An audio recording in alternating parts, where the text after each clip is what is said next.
믿고 보는 상견니 제작진의 귀환, 이번에는 더 짙은 슬픔으로 대만 드라마 역사에 한 획을 그었다고 평가받는 상견니 제작진이 새로운 작품으로 돌아왔다는 소식은 팬들의 가슴을 뛰게 하기에 충분했습니다.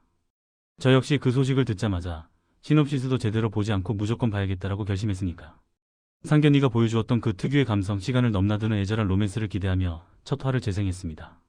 하지만 뚜껑을 열어본 태양을 보지 않았다면 상견니와는 결이 조금 달랐습니다. 전작이 청춘의 싱그러움 속에 숨겨진 미스터리와 타임슬립이었다면 이번 작품은 훨씬 더 무겁고 어둡고 그래서 더 뼈아픈 슬픔을 담고 있습니다. 로맨스의 외피를 두르고 있지만 그 안에는 감당하기 힘든 비극과 처절한 사랑이 흐르고 있어 보는 내내 마음 한구석이 아려왔습니다. 귀신의 눈으로 바라본 과거, 독특한 시점의 미스터리. 이 드라마의 가장 독특한 점이자 매력 포인트는 과거와 현재를 오가는 플롯 방식입니다. 단순히 시간을 교차 편집하는 것을 넘어 마치 과거의 사건을 귀신의 시선 혹은 제3의 관찰자의 눈으로 바라보는 듯한 연출이 인상적입니다. 이러한 기법은 시청자로 하여금 사건의 전모를 객관적으로 파악하게 하면서도 동시에 개입할 수 없는 무력감을 느끼게 해 비극성을 극대화합니다. 일부를 통해 과거에 도대체 무슨 일이 있었는지, 주인공들이 어떤 끔찍한 사건에 휘말렸는지가 서서히 드러나는데 그 과정이 꽤나 충격적입니다. 아름다운 영상미와 대비되는 잔혹한 현실은 이 드라마가 단순한 로맨스물이 아님을 명확히 합니다. 사람 사는 곳은 다 똑같다. 보편적인 부조리와 비극 극중 사건이 전개되면서 정말 말도 안 된다라는 탄식이 절로 나오는 장면들이 있습니다. 억울한 누명, 권력에 의한 희생, 그리고 그 속에서 고통받는 평범한 사람들의 이야기. 비록 대만을 배경으로 하고 있지만 부조리한 현실은 국가를 막론하고 어디에나 존재한다는 씁쓸한 사실을 다시금 깨닫게 됩니다. 사람 사는 곳은 다 비슷하구나라는 생각이 들면서도 그렇게 주인공들이 겪는 고통이 남의 일 같지 않게 다가왔습니다. 장샤오통과 리런야오가 겪어야 했던 그 끔찍한 사건은 시스템이 지켜주지 못한 개인의 비극을 적나라하게 보여주며 드라마의 몰입도를 높이는 장치로 작용합니다. 서로를 위한 희생 그리고 기약 없는 이별. 일부의 핵심 서사는 장샤오통과 리런야오의 눈물겨운 관계성입니다. 장샤오통은 사랑하는 리런야오를 지키기 위해 자신의 모든 것을 던지는 선택을 합니다. 그 선택이 자신을 파괴할지라도 말이죠. 반면 리런야오 역시 장샤오통을 위해 무언가를 시도하지만 잔인한 운명은 그들의 노력을 비웃기라도 하듯 아무것도 변하지 않는 현실을 보여줍니다. 서로가 서로를 구원하려 했으나 결국 누구도 구원받지 못한 채 두 사람은 기약 없는 이별을 맞이하게 됩니다. 함께할 수 없게 된 두 사람의 모습은 시청자들에게 깊은 여운과 안타까움을 남기며 일부의 막을 내립니다. 일부 엔딩의 충격, 꽁꽁 숨겨둔 히든카드. 가가연 드라마를 보며 가장 놀랐던 순간은 단연 일부의 마지막 장면이었습니다. 대만 최고의 스타이자 상견니의 히로인인 가가연 앨리스 코이 화면에 등장했을 때 저는 제 눈을 의심했습니다. 특별 출연인가? 라고 생각할 정도로 그녀의 등장은 예고되지 않은 서프라이즈였습니다. 리뷰를 쓰기 위해 인터넷을 뒤져보고 대만 현재 시사회 정보를 찾아봐도 가가연의 출연 소식은 철저히 베일에 쌓여 있었습니다. 제작진이 극의 반전을 위해 그리고 2부의 충격적인 전개를 위해 그녀의 존재를 마케팅 단계에서부터 의도적으로 숨긴 것이 분명해 보였습니다.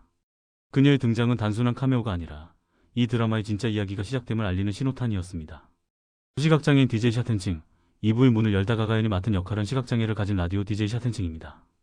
1부 마지막, 리런야오가 길을 찾는 시각장애인을 도와주는 장면에서 처음 등장하는데 그때까지만 해도 저는 그저 지나가는 에피소드일 것이라 예상했습니다. 하지만 그 만남은 2부 전체를 관통하는 거대한 미스터리의 시작이었습니다. 리런야오의 도움을 받은 샤텐칭, 그리고 그녀와 얽히게 되는 리런야오. 전혀 접점이 없어 보이던 두 사람의 만남 이후 드라마는 전혀 예측할 수 없는 방향으로 급물살을 타기 시작합니다. 상상조차 하지 못했던 전개가 펼쳐지며 이게 도대체 무슨 일이야? 라는 궁금증이 머릿속을 가득 채우게 되더군요. 사라진 장샤오통과 의문의 손가락 문신. 2부의 시점은 일부 사건으로부터 몇 년이 흐른 뒤입니다. 리런야오는 사회로 돌아와 열심히 일하며 겉으로는 평범한 삶을 사는 듯 보이지만 속으로는 사라진 장샤오통을 애타게 찾고 있습니다. 하지만 들려오는 소식이라곤 그녀가 외국으로 떠났다는 풍문뿐. 그러던 중 리런야오는 충격적인 사실을 발견합니다. 우연히 만난 DJ 샤텐칭의 손가락에 장샤오통과 똑같은 모양, 똑같은 위치에 아주 작은 문신이 있었기 때문입니다. 흔한 디자인도 아니고 눈에 잘 띄지도 않는 손가락의 미세한 문신. 이것이 과연 우연일까요? 리런야오가 샤텐칭에게 이에 대해 묻는 장면에서 감도는 긴장감은 드라마의 서스펜스를 최고조로 끌어올립니다. 얼굴은 다르지만 얽히고 설킨 관계의 실타래. 샤텐칭은 장샤오통과 얼굴도 다르고 무엇보다 앞을 보지 못한다는 점에서 동일 인물이라고 보기엔 무리가 있습니다. 하지만 이외까지 내용을 종합해보면 두 사람 사이에 혹은 샤텐칭과 장샤오통 사이에 때려야 뗄 수 없는 모종의 연결고리가 있음은 확실해 보입니다. 더욱 의심스러운 정황은 샤텐칭의 주변 인물들입니다. 놀랍게도 장샤오통의 어머니가 샤텐칭의 집에서 가사 도우미로 일하고 있고 아버지는 그녀의 전담 택시기사로 이동을 책임지고 있었습니다. 사라진 첫사랑의 부모님이 왜 전혀 다른 여자의 수발을 들고 있는 것일까요? 이 기묘한 관계는 시청자들을 혼란의 늪으로 빠뜨립니다. 침묵하는 부모와 의심하는 리런야오. 더욱 미스터리한 점은 샤텐칭이 그들을 대하는 태도입니다. 그녀는 장샤오통의 부모님을 엄마, 아빠라고 부르지 않습니다. 그저 고용주와 고용인의 관계처럼 보이죠. 하지만 리런야오가 샤텐칭을 뚫어지게 응시할 때 느껴지는 묘한 기류, 그리고 묵묵히 운전만 하는 장시호통 아버지의 침묵은 무언가 거대한 비밀을 숨기고 있음을 암시합니다. 특히 리런야오는 아버지가 늦은 시간에는 오직 샤튼징의 이동만을 전담한다는 사실을 알아내며 의심을 확신으로 바꿔갑니다. 도대체 이 가족과 샤튼징 사이에는 어떤 거래 혹은 사연이 있는 것일까요? 2회까지 드러난 단서만으로는 도저히 진실을 예측하기 힘든 그야말로 미궁 속의 전개입니다. 복수와 연쇄살인 그리고 비극적 엔딩의 그림자 드라마는 이미 리런야오가 복수를 위해 연쇄살인을 저질렀다는 충격적인 설정을 깔고 갑니다. 시청자들 사이에서는 벌써부터 비극적인 엔딩이 확정적이다라는 평이 나오고 있는데 사실 일부의 내용만으로도 충분히 가슴 아픈 비극이었습니다.